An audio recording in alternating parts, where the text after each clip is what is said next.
It is 5:31. Let's take a look at some of the big issues on Ohio's ballot. And we start with issue 1 that passed recreational marijuana. With 57% of voters saying yes, issue 2 has passed in the state. With the passage of issue 2 comes a lot of questions.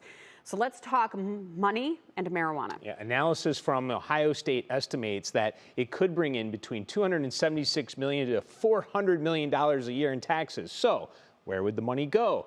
The biggest chunks would go to social equity and jobs and funding dispensary host communities, which help link cities and dispensaries. 25% would fund addiction treatment and education, and the remaining 3% would go toward regulatory and administrative costs. And there are still more questions to be answered, so we bring in Carmen Blackwell this morning. She talked with a local lawyer and is getting answers for us. Carmen, good morning.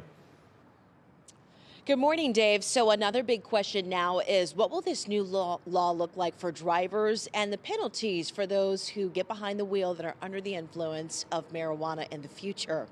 Now, that issue 2 has passed. It will not change the law when it comes to being pulled over and for driving under the influence. But that said, more citations are expected when the law goes into effect, with the concern being more people may think that it's okay to use marijuana and then get behind the wheel. Now, I spoke to former prosecutor and Akron attorney at law Adam Van Ho, who tells me to expect an uptick in accidents and DUIs now.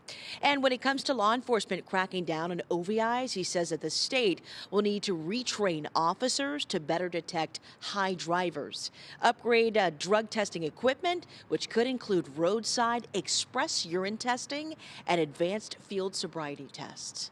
There's been a lot of scare tactics out there trying to say that this new law is going to make it harder for police to stop people. I think the exact opposite is going to happen. We're going to have officers being better trained in the detection of people who are high, and you're going to have people who maybe slipped through it before being pulled over and being asked to perform field sobriety tests. Now, Van Ho also told me that the testing for this, it isn't quite perfect just yet. It's still being developed. Now, so prosecutors and police will likely have to ask the courts to issue search warrants for drivers under the influence to give urine or even blood testing.